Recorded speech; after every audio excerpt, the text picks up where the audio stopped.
It's 1630, a time of great hardships. Life and death relying on hunting and farming. Every winter consists of counting the dead. Joan Emeline lived alone near the outskirts of her small town. Whitby was located several miles away from Hartford, Connecticut, a small yet sizable town, self-sufficient enough that trips to Hartford were common, but were not relied upon. Joan was a loner who never married. She spent her days caring for her few cows and selling their milk in the market of Whitby. Early 40s, the attempts of any bachelors brave enough to introduce themselves to the introvert were slowly and rapidly dwindling. She attended the village chapel every Sunday, and despite her isolated lifestyle, she was liked well enough in the community. You might think, after hearing of Joan, that this would be how she spent the rest of her days, but nothing could be more far from the truth. You could say that Joan's life was really just about to start. Joan was at the market, as usual, and as the day was ending and the moon began to kiss the sky, she made a trade with the angler next to her. They traded their unsold goods. Joan got a striped bass and the man got a nice bottle of milk. She thought she got a good deal, and so did he. That's how a good trade should go. That night, she was cleaning the fish to prepare it for dinner, and that's when it happened. A tiny event, a single mistake that would change her life and the world forever. The slip of her knife would cause a ripple effect that would last hundreds and hundreds of years. The knife poked through the fish and into her hand, leaving a nasty cut to her palm and pushing the remains of the fish into the wound. She bandaged herself up best she could. Her hunger was stronger than the pain, so she went on with her cooking. All the next day, her hand ached. After returning home from the market, she removed the bandage. It had gotten infected. She cleaned it and applied a new bandage to it and prepared for bed. As the sun was setting, so was a fever. Joan laid in bed sweating and shaking with chills. She could feel death approaching. She was afraid. She prayed and prepared to slip out of this world. She felt a breeze blowing, but all her windows were closed. The candles in her room started changing colors, hues of blues and greens and purples. The chair began levitating around the room. She watched all this activity, convinced she was hallucinating from the fever. She eventually fell into a deep sleep. Upon awaking, Joan noticed her hand no longer ached. She unwrapped her bandage and saw it had healed. Only a scar remained.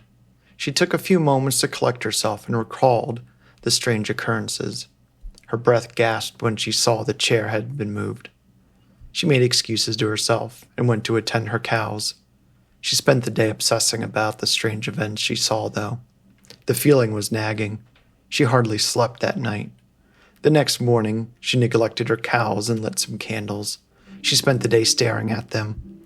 Despite spending the day watching candle after candle melt, she was still convinced what had happened was real. The day was ending when she finally snapped in anger. She stood up and knocked her chair over, and that's when it happened. The candle flickered purple, and the flame doubled in size. She was shocked and thrilled. She ran to the candle that now had turned back to normal, kneeling to the table and watched it close. Again, she asked it. Again. The flame danced normal. What is causing this? She shouted in anger. The candle turned green. She froze in realization. Is it me? As she whispered the question, the candle turned blue and stayed blue. She thought of the color purple, and the flame turned normal. She repeated this experiment for days, but now she was trying to control it herself. She tried and tried, but it wasn't until the third day, after a deep sigh of hopelessness, the candle turned. She had a realization. That's it. Don't try. She stopped concentrating. She thought of how she doesn't think to breathe. She doesn't try to blink. It just happens. She kept that mindset, and soon the flame turned green, then purple. She thought of its size, and it grew, and it shrank. She tried big yellow flames and little pink ones, and every combination she could think of. The only thing she could not seem to do was extinguish the flame or start a new one. The following morning, she put on her Sunday best and made the walk to the Whitby chapel. Pastor Neil was inside and cheerfully greeted her. He quickly knew something was going on with Joan. They took a seat together in the pews, and Joan told the pastor she had to show him something. When she asked him to stare at the candles, he was starting to think she was a loon. Joan started making a rainbow of colors to the flames. Pastor Neil was shocked and amazed, just as Joan was when she first saw it happen. But instead of the feelings turning to celebration, like they did for Joan, they turned to fear and doubt. "Joan, are you doing this?" he asked with a shaking voice. Joan nodded and continued the show. Pastor Neil stood over her. "This is sorcery, Joan. You cannot be doing this. You cannot show this to anyone." Joan was taken aback by his concerns. "It's a beautiful gift. How can you or anyone think otherwise? Maybe it's God's miracles performed through me." Pastor Neil was not convinced. "No, this is corrupting magics. Cease this, Joan, and tell no one." Joan was disappointed and had no intention of taking the pastor's advice. In fact, after returning home, she set up the chair, cleared her mind of effort, and calmly tried to influence it into the air. She was able to make it shake. Then after some hours, she got it to lift. Just as she did with the candles, she had created a new extension of herself. She was laughing and playing the rest of the day, making anything and everything float around.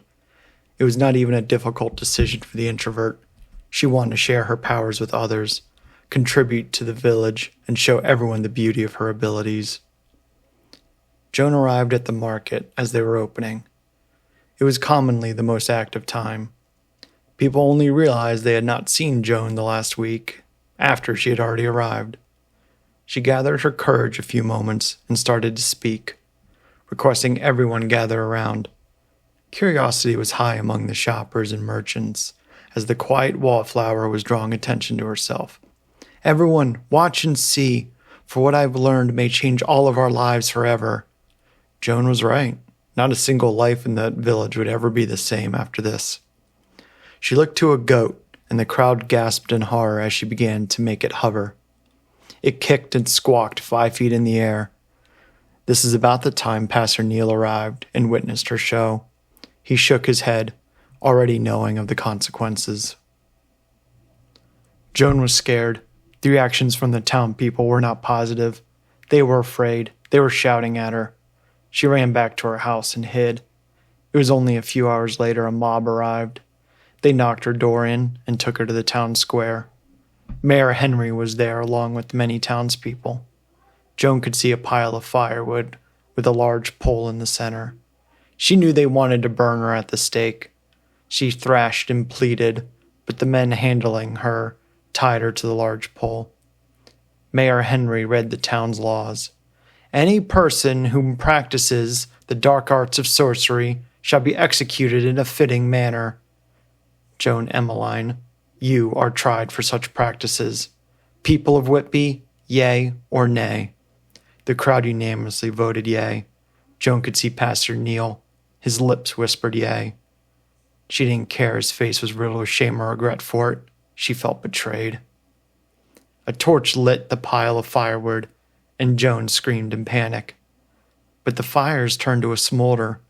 Then a small trail of flames crawled up the back of the pole, right to her bindings where they cut through. Joan, in her heightened state, had controlled the fire. She even extinguished it after getting free. She began to run down the streets. Most were too afraid to chase her. The few that did lost her into the woods. She ran to exhaustion. In the distance, she could see thick black smoke coming from the village. They had burned her home down. Joan wandered further west into the uncharted and eternal forest of the unknown lands. Joan would spend the rest of her life in these forests. She would go on to start the largest coven and cult the world has ever seen. Joan's story still has much to be told and heard. Part 2 will continue with the stories of Joan Emeline.